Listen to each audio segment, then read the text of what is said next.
Bienvenue à Grand Bassam. Avant notre entretien, on va essayer de vous raconter brièvement l'histoire de la ville de Grand Bassam. Là, sur le rond-point du marché, là, vous avez la statue des dames qui sont battues pour la libération de leur mari. Ça fait partie de l'histoire de Grand Bassam. Ça, c'est l'ancienne poste, la poste de 1893. Le passage qui mène à la plage. Ici, vous avez ces anciennes maisons coloniales qui ont permis à la ville de Grand Bassam de devenir patrimoine de l'UNESCO depuis un bout de temps. De toutes ces anciennes artistes. Nous irons maintenant au musée pour la rencontre de M. Gattieri pour notre entretien. C'est l'entrée du musée. Nous sommes. Bon, je vous dis à tout à l'heure.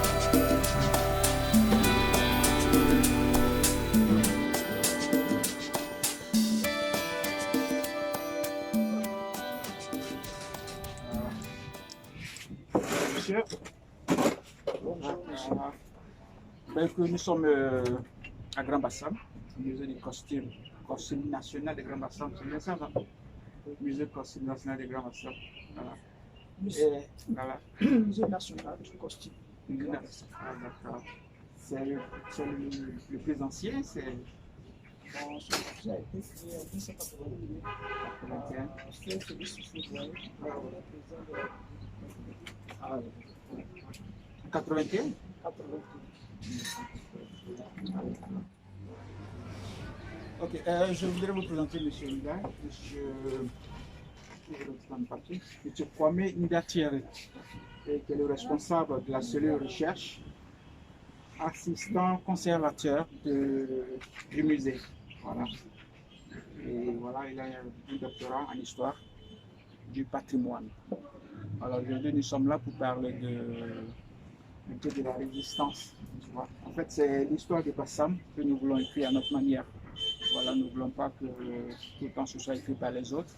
Et nous avons décidé d'interroger les personnes qui sont au devant de la scène. Pas quelqu'un qui vient encore demander qu'est-ce qui s'est passé et écrire à sa manière. Voilà. Donc ici nous sommes là avec M. Nda, qui présente une thèse. Une thèse. Voilà. Ouais. Donc il présente une thèse en histoire du patrimoine. Ça veut dire que c'est le monsieur qui est très bien placé pour nous donner beaucoup plus ample d'informations concernant cette résistance précoloniale. Parce que notre objectif, en fait, c'est aussi savoir ce qui s'est passé, tu vois, avant l'arrivée des Blancs, comme on le dit. Voilà. Parce que nous savons ce qui s'est passé quand ils étaient là. On n'a pas encore retracé toutes ces histoires, l'esclavage, la traite négrière, tout ce qui s'est passé, en fait. Mais nous voulons aussi savoir comment vivaient nos parents, dans de bons termes, comment ils faisaient leur commerce. Voilà, c'est ce qui nous intéresse, et pas seulement ce qu'ils ont vécu comme voilà, qui leur a forcé à faire certaines choses qu'ils n'avaient pas envie quand même. Je ne dirais pas qu'ils ont fait l'esclavage avec bon gré. Certainement pas. Voilà. Voilà. Ben, on est quand même en train de prendre ça, c'est du placali. Voilà, c'est un plat typiquement ivoirien, surtout à Caen, je dirais. Voilà. Voilà, donc tout en mangeant, on va essayer d'aborder un peu certains sujets. Voilà. On peut avoir des sujets qui fâchent, mais c'est la vérité que nous on veut. Voilà, dans tous les cas. Quand ça fâche, ça fâche. Quand ça ne fâche pas, ça fâche pas. N'empêche. Voilà. Bon, comme je disais, voilà, nous savons que bon, il y a eu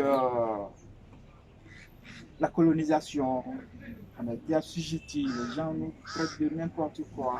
Voilà. Quelqu'un dit que nous sommes des sous-hommes, voilà, alors que nous vivions avant qu'on soit aliénés. Voilà, ils ont vraiment des choses à leur manière. On peut le dire, nous respirons européens, alors que nous respirions africains à l'époque. Voilà. Vous avez les Japonais qui ont leur coutume, les traditions, les Chinois, tout le monde. Donc notre peuple, le peuple africain qui est un peu déraciné. Voilà. Et c'est parti comment, pourquoi on en est là. Voilà. Et ils ont voulu eux-mêmes, ou bien on leur a forcé. On sait un peu qu'on leur a forcé, mais comment? Voilà. C'est tout ça qu'on va en parler. Voilà. D'accord. Donc pour l'instant, nous allons peut-être manger. Et après le repas, on va voilà, aborder le second thème. Mais bon appétit.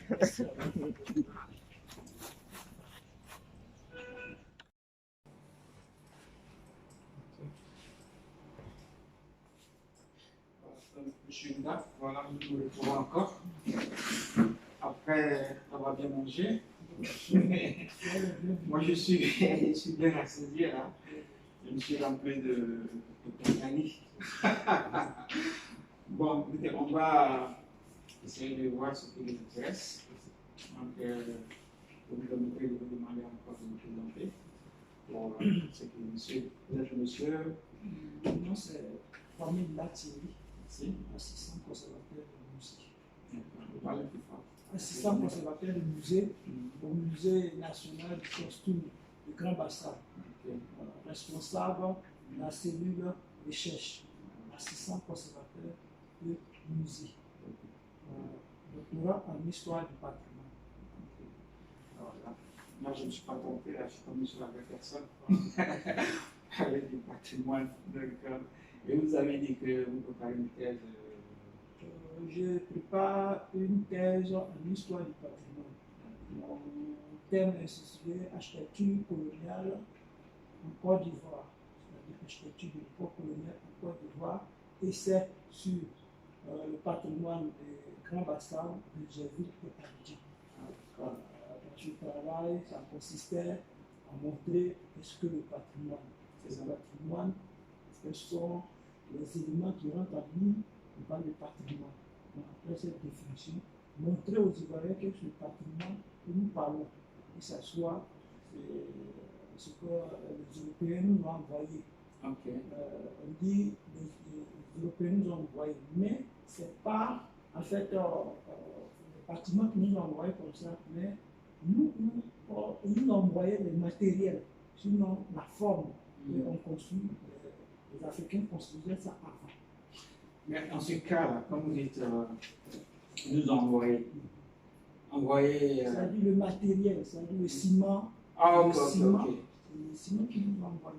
Ah, d'accord. Parce que nous concerne, tout ce que nous avons tourné, fait des recherches partout, on a vu que la forme, et le truc, c'est la même chose que les Africains construisaient. Voilà, c'est Il y a justement différentes régions qu'on parcourait dans le pays Baoulé, dans le pays Atié, dans le pays Nzima, dans le pays Abré, tout cela ils avaient vu. C'est ça. Et dans les laboratoires, comme on dit bien, dans les entrepôts, les gens fabriquaient, les préfabriqués pour envoyer. Là, vous touchez même du doigt le vrai problème, c'est-à-dire qu'ils ont copié. Voilà. C'est plus simple terre à terre. Voilà. Donc, ils ont vu nos parents faire l'architecture à maison et tout ça. Et le matériel dont on parlait, ils en ont vu. Et quand ils sont allés chez eux, ils ont copié. C'est ça. Voilà. Ça, c'est la base. C'est de ça que nous parlons. En référence, vous pouvez voir, si vous allez, vous rentrez au musée, on a l'architecture traditionnelle qui est là. L'habitat traditionnel des arcans, c'est-à-dire les baoulés, l'habitat traditionnel des ditas, l'habitat traditionnel des malinqués. Vous allez voir tout ça, que si vraiment vous regardez faire une comparaison, vous voyez que c'est la même chose. C'est le matériel. Et qu'est-ce qui est même chose? C'est-à-dire que le plan, comme il est dit, et puis la forme. Ah, ok. C'est totalement la même chose. La même chose. C'est le matériel. Parce que par nos parents, à ce moment-là, ceux qui sont lagunaires utilisaient les vues de raffia.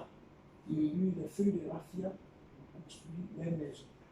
Les premiers Européens qui sont arrivés sur nos côtes, ils ont dormi dans ces genres de maisons. Bien sûr. Et les premiers, en 1840, là-bas, en 1840, c'est les mêmes maisons qu'ils ont construites. L'exemple qu'on trouve au phare. Pas du phare, tout ça.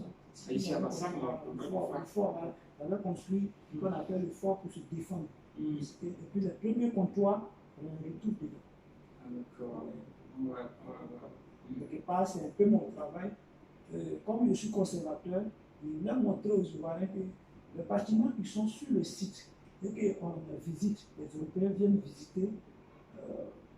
Très souvent, quand tu discutes avec les Ivoiriens, tu dis non, c'est mon patrimoine. Je dis, mais pourquoi c'est mon patrimoine? Aussi pour leur montrer que c'est les copies, que nos parents avaient ça. C'est ça qui est là. Voilà. Parce que c'est pour nous. Exactement. Je vais dire par là que c'est ce que nous on avait que les gens ont copié avec le matériau, ciment, et tout ce qui s'est fait. Voilà. Ok. Mais la base, même, ça venait de nos parents. Voilà. Vous l'avez bien compris parce que c'est de ça que nous parlons. De nos jours, les gens nous font croire que tout vient d'Europe. Tout vient d'Europe. La preuve en est, quand il y a eu des rapports au centre de la Côte d'Ivoire, avant c'était le découpage. Le découpage allait à la région Baoulé, le pays Baoulé, le pays Sinfo, le pays Kouro, le pays Yakuba. Comme ça on faisait le découpage. Maintenant au pays Baoulé, il y a une circonscription qu'on appelle le Kwadjo Kofi. La région de Didier-Vie. Ah d'accord. La région de Didier-Vie, il prend en compte les villages qu'on peut citer, Mouroublé, Ounasucro, Kwadjokro, jusqu'à Ravia. Il y a plein de villages entre les populations des Nzikri, depuis les Baoulés qu'on appelle les Nzikri, depuis les Mbans, jusqu'à Aïtou. Cette zone-là, les premiers Européens qui ont visité, les Français qui ont visité cette zone, on pourrait situer ça en quelle année ça? Ça, c'est en 1903. 1903. En 1903 à 1903. Voilà. Je veux dire que dans l'arrière-pays, c'est-à-dire quand les Européens étaient arrivés, ils étaient sur les côtes. Voilà. Mais à partir de cette date, ils sont allés, à partir de après 1893, ils sont partis dans l'arrière-pays. Ah, voilà. À partir de 1893, c'est-à-dire 1900. 1900, c'est la date où ils ont commencé à exporter l'arrière-pays. Ah d'accord. Au départ, c'était juste sur la côte ici. Sur la côte. Assini, Ouais. Assini, comme il a dit, Assini, Bassam, Grand Laou, Benjerville, Fresco, jusqu'à 100 partout il y avait des sur les côtes. À partir de gens côtiers, 1900, ils sont rentrés dans l'arrière-pays. Donc quand tu prends des rapports qui ont été faits par les Européens même, en 1900 jusqu'à 1910, on va voir que quand ils arrivent dans on parle des missions de reconnaissance. On parle des missions de reconnaissance, quand ils arrivent dans des villages, ils décrivent des villages, des maisons qui sont bien fabriquées, des maisons qui ont été bien construites, avec peut-être même 3 à 4 chambres, ils disaient ça. C'est les Européens même qui faisaient ces rapports avec le nombre de population de tel village et si les champs, les populations là, décrivaient ces champs. Vous voyez un peu, avec puisque tout ce qu'on trouvait dans les villages, c'est-à-dire comme les poulets, s'il y avait des bœufs, les chèvres, tout ça on décrit. Quand ils arrivent dans le village, maintenant on les reçoit aussi. C'est ça, ils décrivent ça pour dire que les Africains, les Ivoiriens. Et ils doivent se demander aussi comment ça se fait qu'ils avaient tout ça eux. Parce que de l'autre côté, chez eux, il y avait carrément. Ah oui, mais comme je l'ai dit, l'Afrique est une vieille civilisation. C'est ça. Depuis lors, l'Afrique du Mali. Voilà. Au XIIe siècle déjà, il y avait des grands au Mali. Il y avait une grande civilisation. Donc, toutes ces civilisations-là venaient sur les côtes ici, c'est-à-dire vers le Mali, et là-bas, et nous, on est vers le sud ici. Voilà. Donc, ils descendaient vers le sud. C'est ce qu'on appelle les colporteurs. Donc, ces colporteurs, on parle aussi de commerçants du lac. C'est ça. Voilà. Ils faisaient, si je peux appeler ça, le trafic avec les autres Africains qui étaient sur les côtes ici, et ceux qui sont dans la forêt, jusque dans la savane. Tout ça, c'est avant l'arrivée des colons. Voilà, avant l'arrivée des colons. Avec ce commerce, il marchait très bien, ces échanges-là. Donc, en partant de cela, les gens venaient dans des coins ici, venaient chercher ce qu'on appelle la cola. Disons le marché. Voilà, le marché là. Voilà, public, voilà, les trucs comme la cola, venaient acheter ici pour aller au Mali. Parce que là-bas, les gens aimaient ça, la cola. Il y avait d'autres matières encore. Voilà. Mais avec quoi ils échangeaient? Est-ce qu'ils avaient des pièces de monnaie? Oui, la Corée existait. La Corée. Voilà. Depuis comme je l'ai dit, depuis le 12e siècle, là-bas, la Corée existait. Il y avait d'autres aussi moyens que les Africains échangeaient avec ça. Voilà. Et comment on voyait les richesses? Un Africain, il est riche, c'était par rapport à quoi? Un Africain. S'il avait beaucoup de Corée, mais comment ça s'est passé? Oui, bon, l'Africain, dans sa richesse, il y a plusieurs. Quelqu'un qui est riche, c'est quelqu'un qui a beaucoup de personnes qui travaillent sur sa commande. La personne est riche. Vous voyez un peu, s'il y a beaucoup de personnes qui travaillent sur sa commande, la personne est riche. Si par exemple, dans un village, vous avez plein de la matière première, et surtout ce qu'on appelle la nourriture, les produits vivriers. Tout ça là. Et ceux qui n'avaient pas, ils venaient vraiment vous solliciter, comme on a dit, le troc qui existait. Et c'est par là qu'après, ils ont injecté ce qu'on appelle la Corée. Sinon, avant, comme je l'ai dit, il y a beaucoup de récits, les Africains ne volaient pas. Comment on faisait? Les premiers Portugais, même qui sont arrivés sur une côte, ils ont vu comment le commerce se faisait. C'est-à-dire, par exemple, puisqu'on ne se comprenait pas les langues, voilà, je parle des Européens, puis les Africains, les Portugais, surtout les Portugais, et comment les échanges se faisaient. C'est-à-dire, toi, il vient avec ces pacotis-là, parce que ce n'était pas des choses de bonne qualité, même d'ailleurs, il vient, il dépose. Et l'Africain, il prend son type, il dépose. Vous voyez, c'est comme ça que ça se faisait le troc. Maintenant, si toi tu veux, si par exemple, ce que tu voulais échanger, tu mets la chose à côté de ça. Si ça me convient, alors je prends ta chose et puis tu prends, voilà. Maintenant, si ça ne me convient pas, alors je le dépose et laisse ça là. Je ne prends pas ta chose jusqu'à ce que toi, tu augmentes. Ah ok, voilà, l'équivalence. Voilà, jusqu'à tu augmentes et si ça me convient maintenant, alors je prends, voilà, je change. C'est comme ça que je change. Voilà. Dans l'Afrique ancienne même, comme je le dis même, bon, nous sommes des enfants, hein, mais on a vu des choses. Quand les gens, nos parents, ils faisaient les bandits, ils arrivent parce qu'ils ont des travaux champêtres à faire. Le type n'a pas le temps de surveiller son bandit, alors il vient sur la place publique, il y a un coin, il dépose son bidon. Disons, le bandit, c'est de la boisson alcoolisée, typiquement africaine. Voilà. Il prend son ça vient de palmier à huile. C'est extrait dans la bouche. C'est ça. Il prend son bidon de 4 litres, il le dépose. Et il va faire ses travaux champêtres. Lorsque toi tu viens et que tu veux le bandit, alors si ça coûtait 50 francs ou bien 10 francs, il vient, tu déposes 10 francs à la place et tu prends le bandit, tu t'en vas boire. Tu finis de boire, tu arrives, tu déposes, qu'on appelle même, le bidon. Pour dire que il y a des échanges même qui se font sans toutefois que vous connaissez. Ah, voilà. Mais il y avait une confiance. Il n'y a pas une manière de dire, bon, je vais faire quelque chose de mauvaise qualité pour venir empoisonner. Non, quelqu'un ne connaissait pas ça. Exactement. Voilà. Et puis c'était honnête. Parce que tu déposes, le mec il n'est pas là, le monsieur n'est pas là. Tu viens, tu retrouves que ça a été fait équitablement.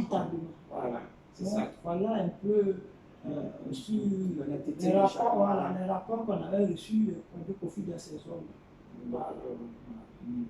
Et puis maintenant, quand les autres sont arrivés, c'est là qu'ils ont introduit leur manière de faire à nos parents. Et puis, on leur a bien accueillis au départ. Voilà, ils étaient... Comme je le disais, les rapports, même sur les panneaux qu'il y avait une centaine de rapports que j'avais lus. Il faut l'avouer, des différents villages, parce que quand il y a le village qu'ils étaient, on n'appelle pas de Kofi. Donc, ils faisaient le tour des différents villages qui sont à côté. Donc, il faut avouer, souvent, ils vont dans des coins, il y a des rapports chez les Ipris, il n'y a pas eu, comme on le dit, ils étaient à il n'y a pas eu de bagarre. Les gens sont avec eux, ils les aimaient, et partout, mais c'est chez les Mbans qu'il y a eu des résistances. Il y a eu des résistances, c'était maintenant à Kafou. Les Mbans, c'était dans quel... Les Mbans sont, ça c'est dans la région de Didier Vie aussi, mais ils sont vers Ravia. Mais qu'est-ce qui explique qu'ils sont votés? C'est un groupe de parleurs qui sont votés simplement parce que, comme il l'a dit, à un moment donné, les Français, le colon, comme on le dit, voulaient faire des routes, les chemins de fer, des ponts. Il y a plusieurs corvées aussi, la bataille de l'arbre, tout ça là. Donc, ils avaient besoin des hommes pour faire ces gens de travail. Je ne sais pas, quand ils sont venus au début, sur la côte, il y a eu des populations qui sont sympathisées ensemble, ils ont fait le commerce ensemble. À un moment donné, ils ont voulu étudier la manière. Voilà. C'est la manière forte qui va faire que les Africains, beaucoup de gens vont se poser. Ah ben c'est tout à fait normal. Voilà, parce que si tu es forcé à faire des choses que je n'ai pas envie, à un moment donné, je prends le cas de maintenant Kafou, lorsqu'il envoyait ses hommes pour aller faire des travaux, comme on réquisitionnait ses hommes pour aller faire ces travaux, quand ces hommes il était le roi de la région de Padou Kofi, comme je l'ai dit. Kafou. Il avait un grand royaume. Il avait un grand royaume. Le pays Baoulé, c'est lui qui contrôlait. À un moment donné, voilà. Donc, il envoyait ses hommes pour aller. Guerriers, on peut les appeler comme ça. Voilà. Non, en fait, l'armée coloniale demandait, comme on le dit, demandait des bras pour aller travailler. Et quand il donnait ses hommes pour aller travailler, au départ c'était fait avec bon cœur. Voilà. Quand il donnait ses hommes pour aller travailler, plein mouraient. Voilà. Plein de personnes mouraient. Et si peut-être 50 personnes sont très dur. Si 50 personnes sont parties, ils vont revenir peut-être une vingtaine. Alors à un moment donné, je suis décidé de ne plus donner ses hommes. Et c'est ça qui va faire que les gens vont se révolter. Parce que les Européens, les colons, ils voulaient toujours. C'est ça. Et ils vont les forcer à prendre les hommes. La réquisition qui va envoyer des pièces. C'est ça. Et tu vas voir que ce monsieur-là, il était bien armé. Parce que, mais quand on dit armé à l'époque, c'était quoi? Il était bien armé parce qu'il avait des fusils. Il avait des armes, comme on le dit, mais il avait des fusils. Des vrais fusils, comme on le dit. Des flèches à l'époque. Des flèches, mais des fusils à canon. Il avait des fusils comme ça. C'est à un moment donné qu'il traitait avec l'Empire du Mali, comme je l'ai dit. Voilà. Et là-bas, il y avait des grands forgerons là-bas pour fabriquer. Parce que les Africains, je vous dis que les Africains savaient fabriquer des armes. Peut-être les Africains ne trouvent même pas ça inutile, c'est quoi? Sinon, les Africains savaient fabriquer des armes. On peut dire que les armes ont été copiées à partir des armes européennes. C'est la copie des armes africaines. Voilà. Parce que c'est quand ils sont venus qu'ils ont dû connaître ça. Et ils sont allés chez eux, ils ont développé, modernisé. C'est la plus puissante qui est réunie avec ça. Non, sinon, les Africains, les forgerons fabriquaient des armes. Et lui, à cette époque, il avait des centaines de fusils. De chasse, il avait ça. Et il menait vraiment une terrible résistance. C'est ça. Et à un moment donné, comme on le dit, il a fallu la trahison. C'est l'un de ses parents, pourquoi on allait la mettre la main sur Akafou. Voilà, parce que le parti dit sa force spirituelle, montrer comment faire pour attraper Akafou. Parce que lui, à chaque fois qu'avant l'arrivée des Européens, il a été corrompu. Voilà, un parent qui a été corrompu. Sinon, Akafou, avant l'arrivée des Européens, lorsqu'un ennemi venait l'attaquer, lorsqu'il tuait l'ennemi, Alors, il prend la tête de l'ennemi et il le met sur la tête, sur ce tam-tam parleur. Voilà. Qui servait comme des objets d'ornement. Voilà, qui lui donnait encore la force spirituelle. Donc, ils ont pris le texte pour ça. Ça, c'est mystique. Mystique. Voilà. C'est comme ça, sur le plan spirituel, c'est comme ça on voyait la force spirituelle. Ah, d'accord. C'est comme ça. Voilà, c'est comme ça. Et le coup comment je peux appeler là, au cours d'une attaque, voilà. Et qu'ils ont visé vers les tam-tam palais, ils ont pris ces tam-tam palais, ils les ont brûlés, incinérés, et sa force est éteinte. Et un bon matin, il a été surpris, attrapé.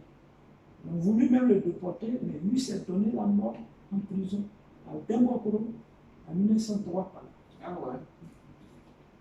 Il s'est donné la mort lui-même. Alors voilà l'un des premiers résistants en Côte d'Ivoire. Voilà, il y a eu des parents aussi, les Menamboni, il y a eu plusieurs dans le pays Bété, il y a eu tout ça aussi. Et quand parlons un peu de la marche qui a eu à Massam, les femmes, à place de la paix, là, les femmes sont sur la victoire en voilà. 1949. 1949. Tu vois. Et c'est parti comment cette histoire? En 1949, cette affaire a commencé bien avant ça, les Africains, les élites africaines, qui sont les Ivoiriens ont marché, ont fait des manifestations à Kourogo, à Dembokoro, à Bassam, à Bouaké, dans les grandes villes pour avoir l'indépendance. Et c'est suite à cela qu'ils ont été arrêtés et jetés en prison. Et les parents, les amis, comme on le dit, les parents, les amis, les femmes, les enfants ont entendu des mots. Pourquoi on les juge? Il n'y a pas de jugement. Donc comment les femmes vont faire? Les femmes vont se décider même de faire la justice. Donc les femmes ont marché sur Grand Bassam, bloqué le pont que vous traversez pour venir ici, qu'on appelle le pont de la Victoire. Ils ont bloqué le pont, fait peut-être 3 jours sur ça. Et c'était vraiment une manière de mettre l'embargo sur le colon. Parce qu'à un moment donné, le colon ne pouvait plus aller de l'autre côté, aller chercher des vivres. Et les parents aussi des différents villages. Ça, c'est en 1949. Et les piroguiers qui venaient vendre des bacadères ici ne venaient plus. Parce que, comme il a dit, les Africains, ils peuvent s'entendre quand ils veulent s'entendre. Donc là, ça a été un accord.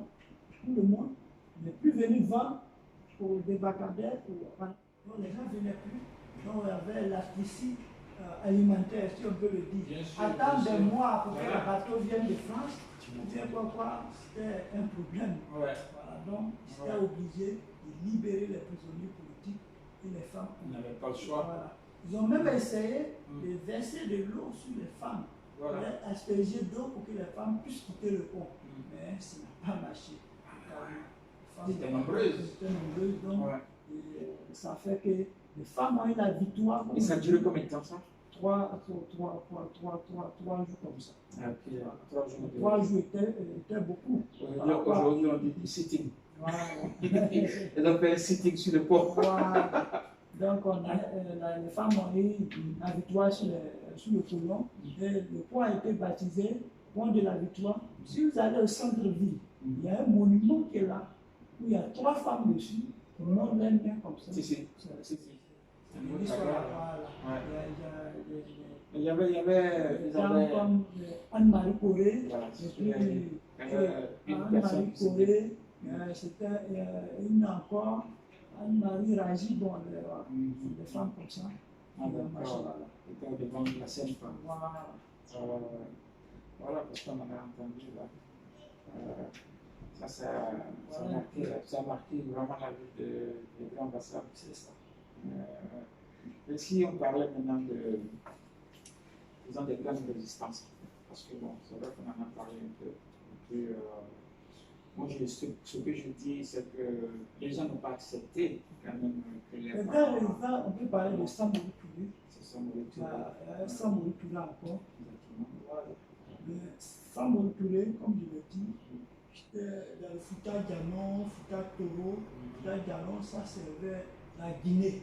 C'est ça. La Guinée servait la Guinée que la grande famille Touré était là-bas. C'est une grande famille. Et Samori Touré, comme je l'ai dit, c'est un Africain qui ne se laisse pas faire, qui ne se laisse pas marcher dessus. Bien sûr. Voilà. Bien sûr.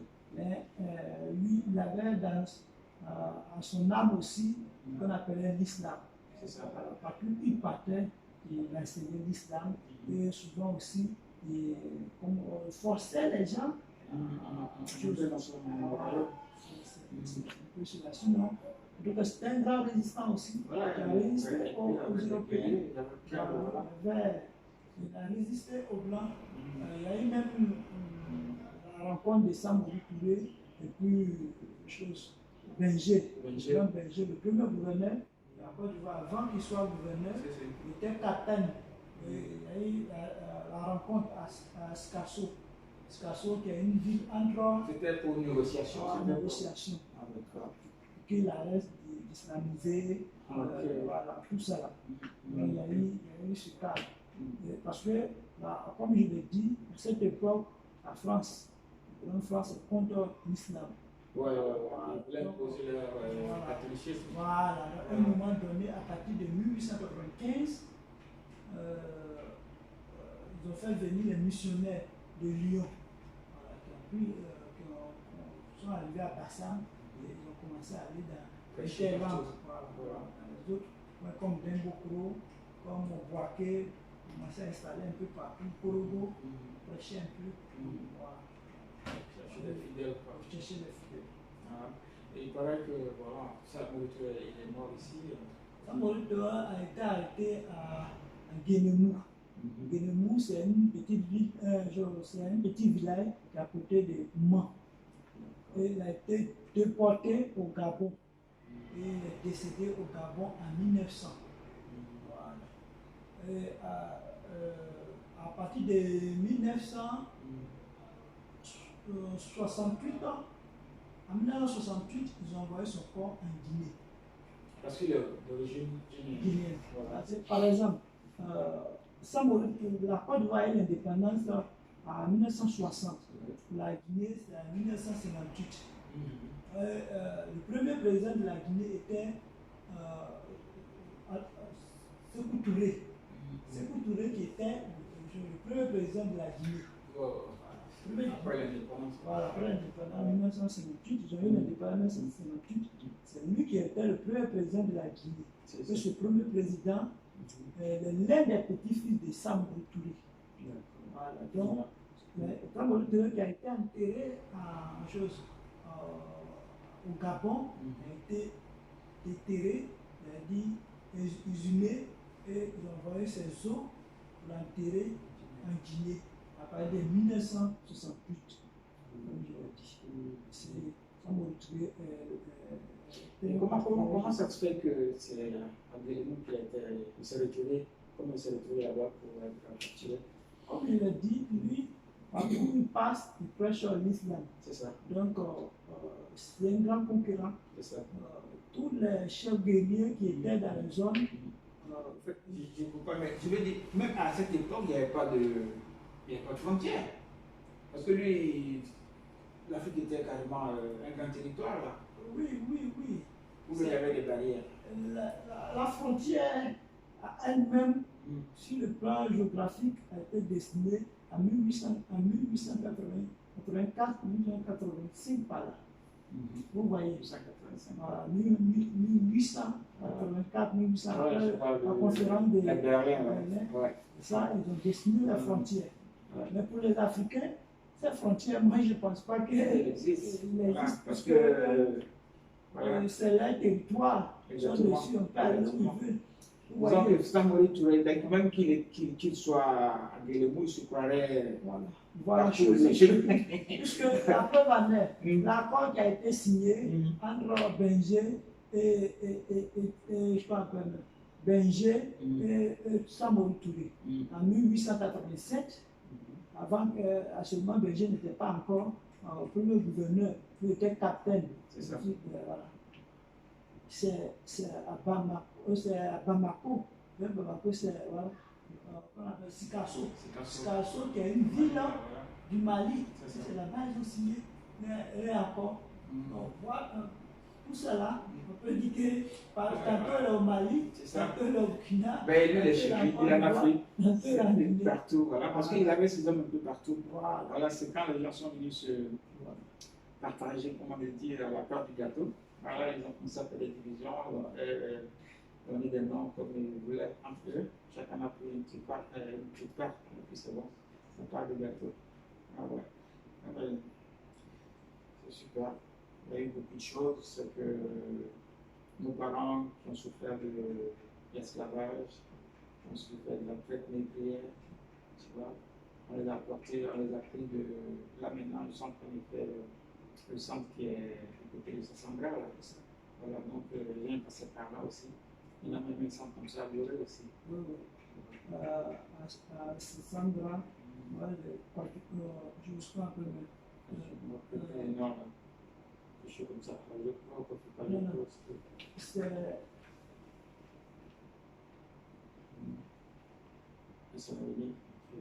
voilà.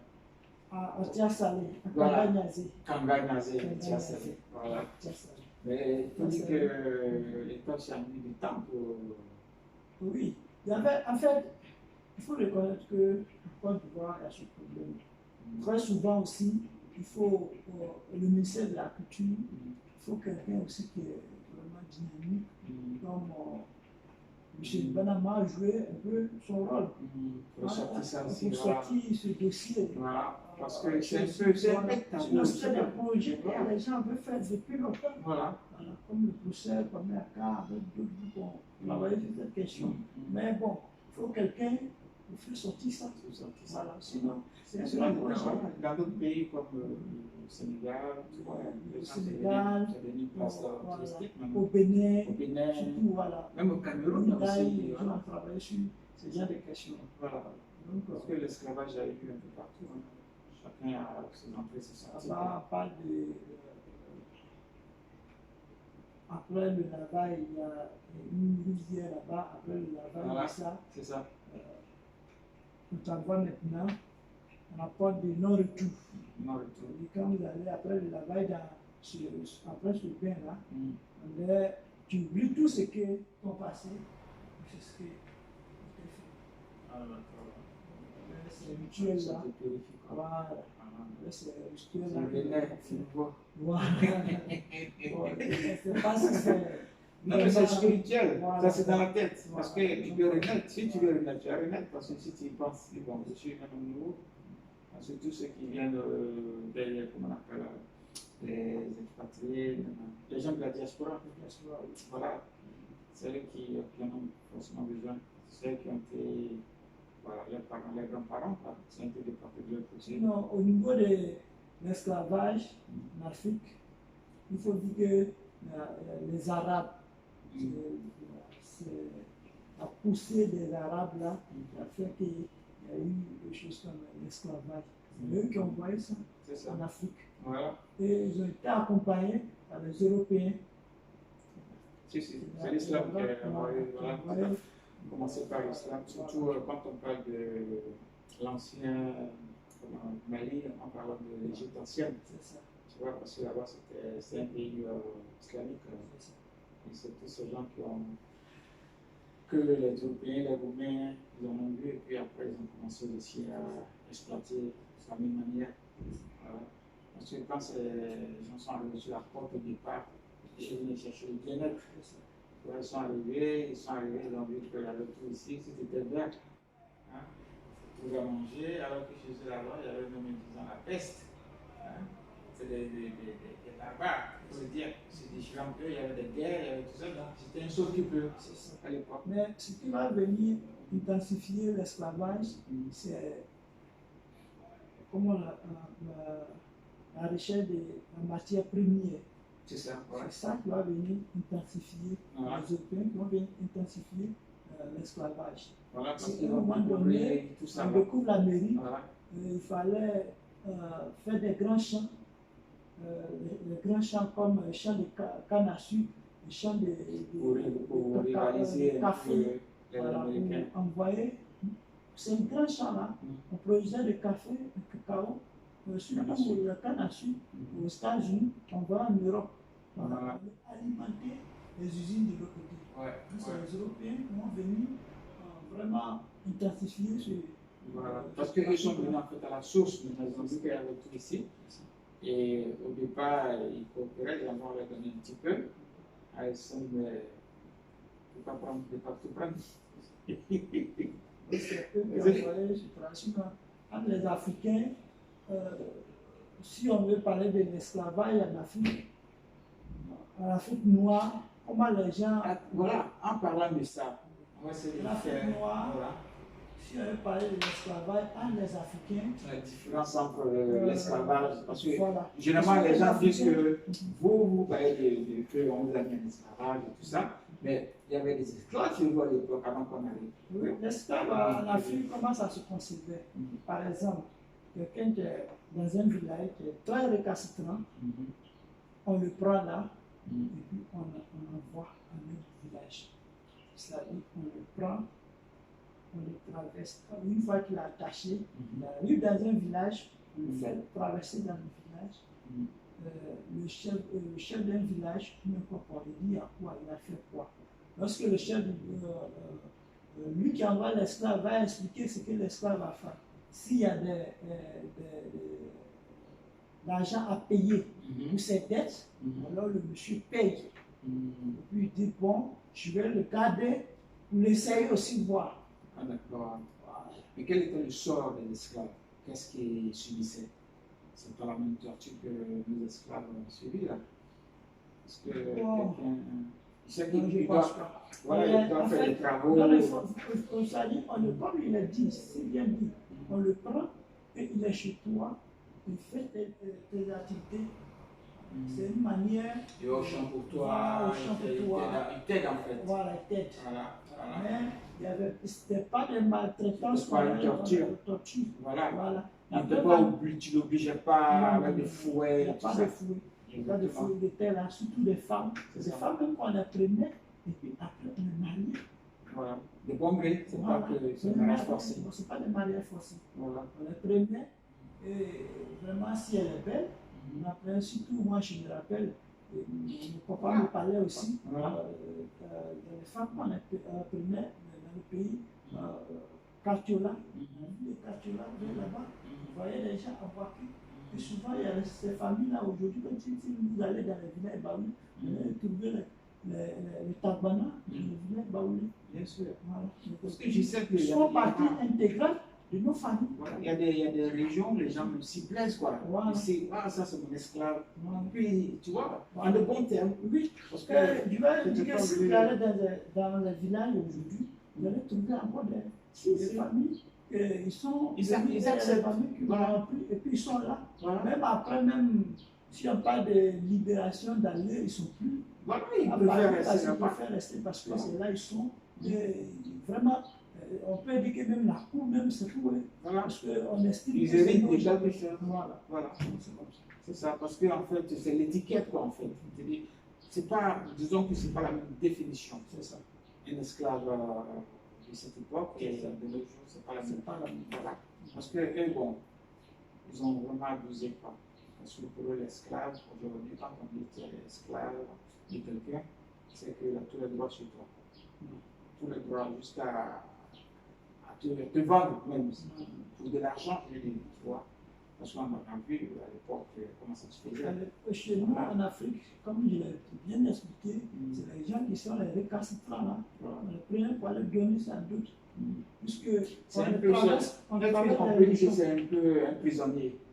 qui sont voilà, en quelque sorte, ils sont comme les intermédiaires qui vont négocier entre les deux villages voilà, pour trouver des consensus. Voilà. Et en tout cas, généralement, 80% des consensus se produisent. Et il y a tout ça qui passe. Voilà. Et lui qui est le fautif, qui a fait naître peut-être le problème, qui a tort, il y a des amendes qu'il doit donner. C'est comme ça. Et ces amendes-là sont généralement des animaux, soit les chèvres, les poulets, ou bien tout comme ça qui étaient les amendes. Et ça s'est passé aussi à la chefferie. C'est à la chefferie. C'est le chef du village qui réunit les deux. Il y a un village, par exemple, si deux villages sont en conflit, il y a d'autres villages qui viennent régler ce problème. Voilà.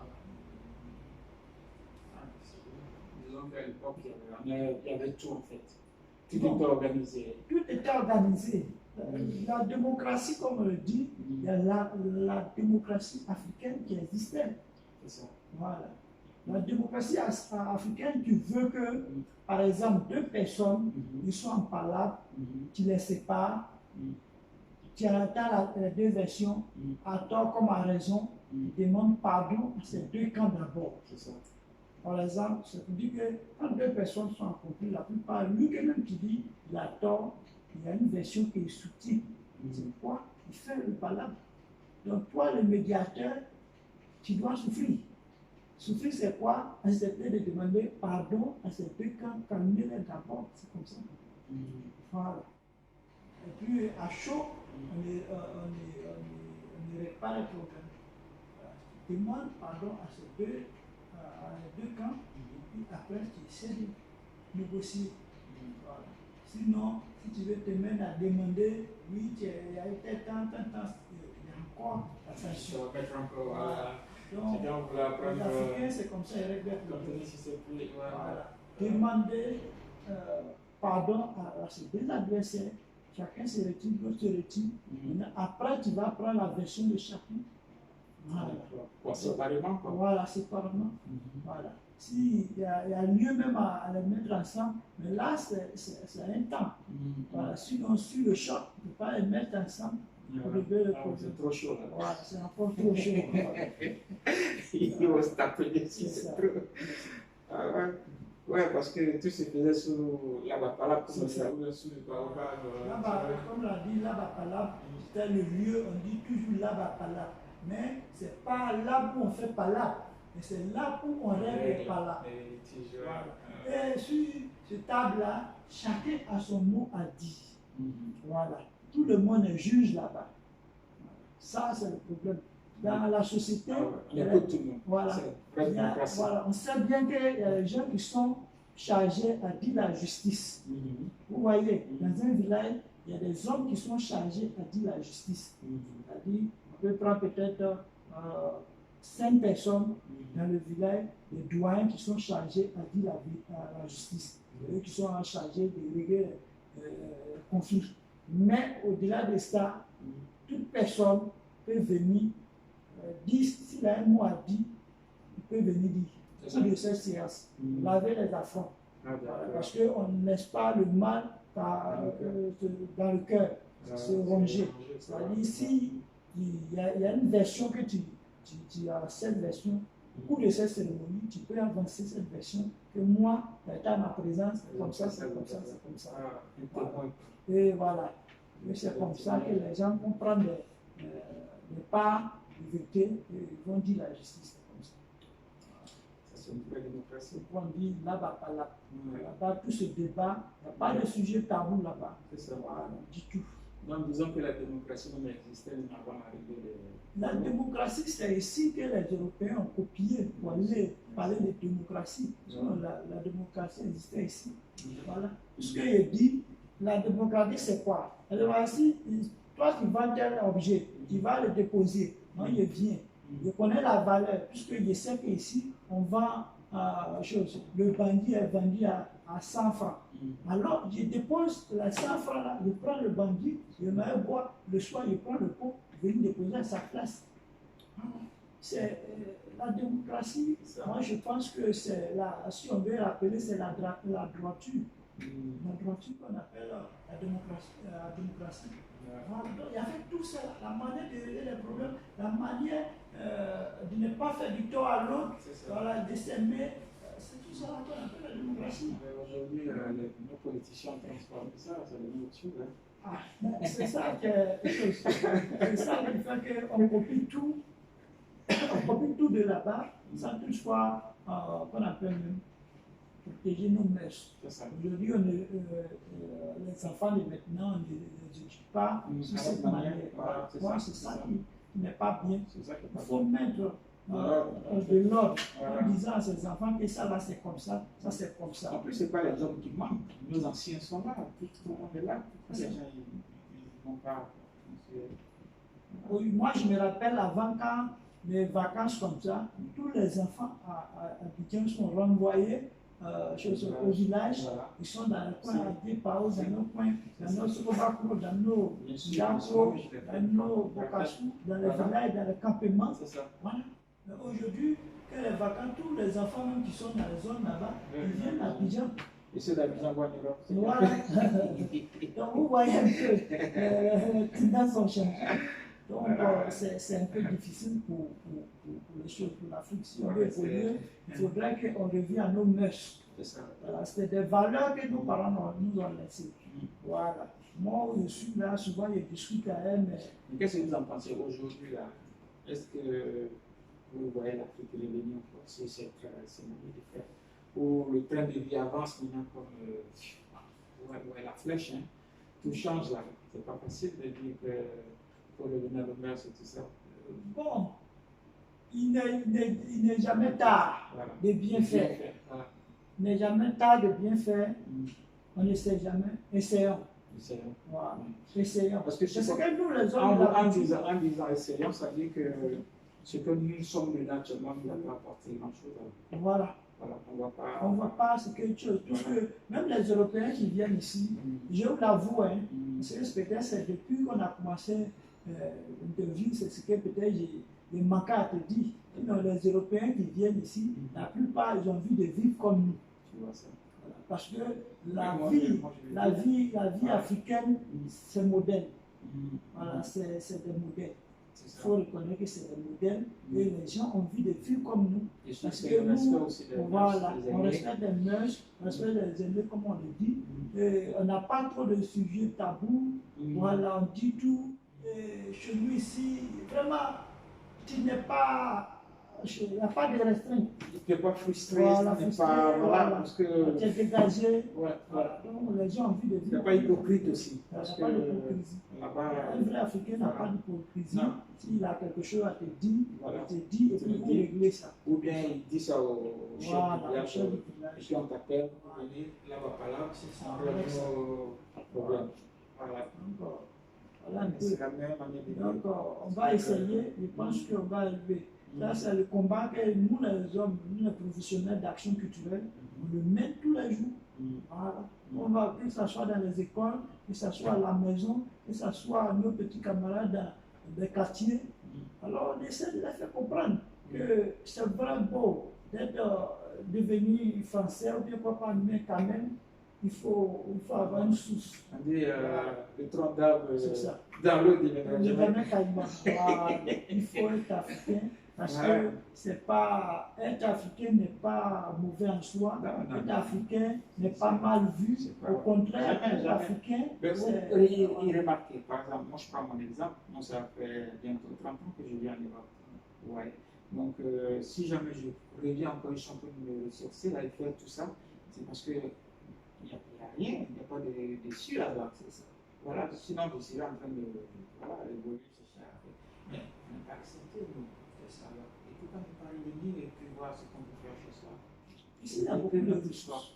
Ici, il y a beaucoup de ressources. Bien sûr. Mais la preuve, il vient ici tout le temps. Voilà. Il vient prendre. L'Africain, c'est quelqu'un qui partage. C'est ça. On est lâche. À cause de notre largesse qu'aujourd'hui, nous, on n'est plus parmi nous, sinon. On a tout ici. Voilà. Il suffit que les dirigeants mettent en place les choses pour faire évoluer l'Afrique. On peut évoluer. C'est ça. Voilà. Mais c'est l'entente.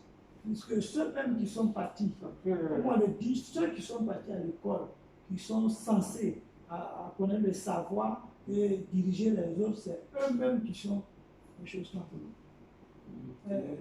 qui nous traînent dans ce bout. Voilà, bateau, voilà. Qui va en charlie, mais on ne sait pas quand on va arriver, on ne sait pas quand on va tomber, on est déjà quand même. C'est ça. Sinon, les grands paysans tiennent le bon bout. Et voilà, on les écoute pas. Un petit bonhomme de chemin.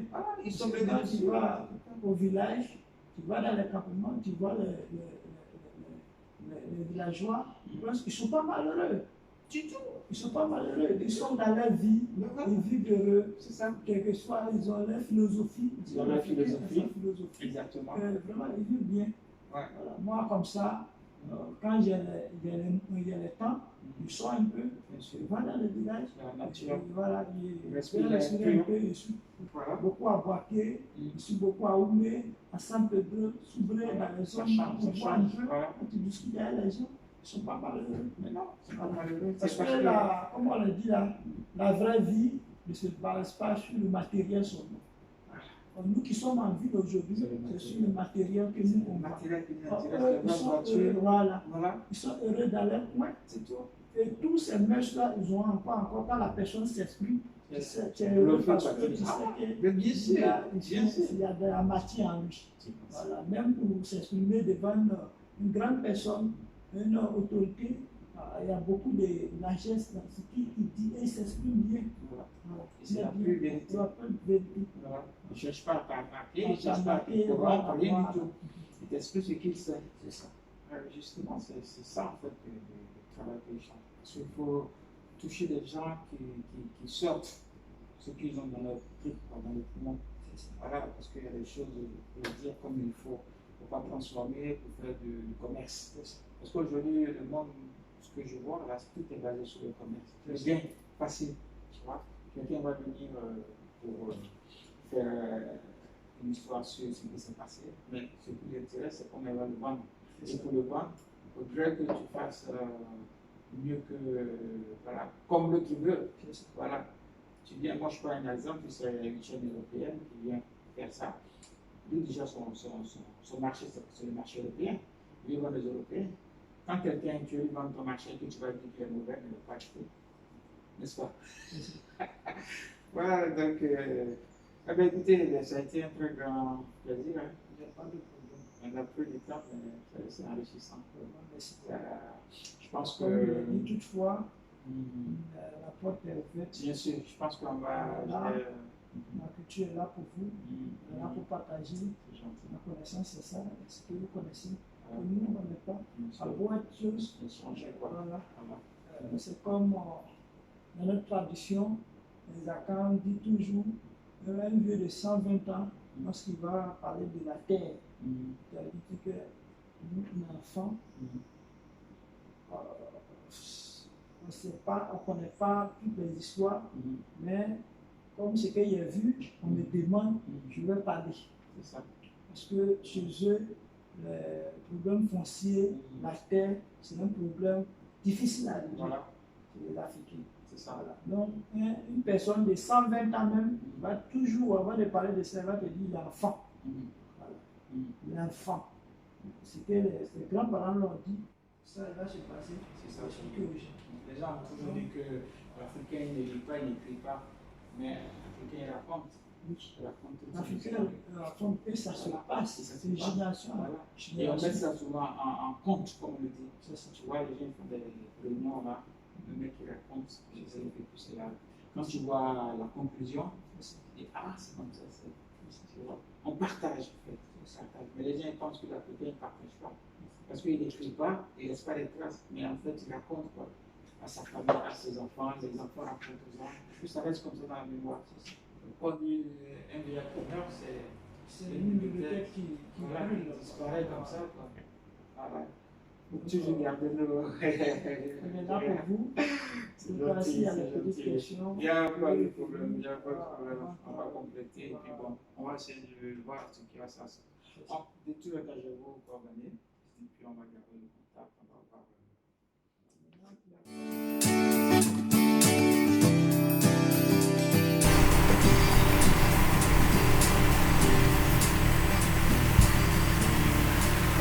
Voilà, pour conclure, je voulais dire merci au musée du costume de Grand Bassam.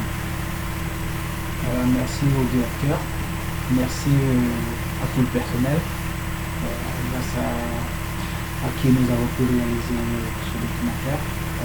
Surtout cet entretien avec M. Nda Thierry, qui a été recommandé par le directeur du musée. Voilà, c'est la personne qui était la mieux placée pour nous apporter plus d'informations.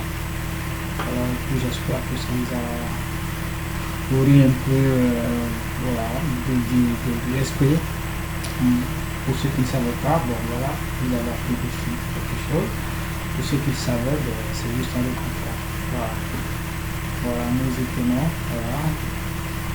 On reste toujours africain, il faut le rester. Hein. Voilà, on ne peut pas changer, on est mieux africain, mais on demeure africain. Ce qu'il faut mettre en plus en valeur, c'est nos mœurs, voilà, nos traditions, notre coutume, voilà. L'Afrique aussi à ses manières, voilà. Pas que les manières européennes qui sont les meilleures. Hein. Voilà, donc on valorise voilà, tout ce qu'on a chez nous. Comme ça, les autres pourront nous respecter, c'est sûr. Voilà. Si nous-mêmes, on ne valorise pas ce qu'on a, personne ne le fera à notre place, quoi. Voilà, ça c'est sûr. Okay. Bon, c'était juste mon frère. Merci à tous d'avoir suivi ce documentaire. Et puis, bon, je vous dis à très bientôt pour un nouveau chapitre. Okay. Au revoir.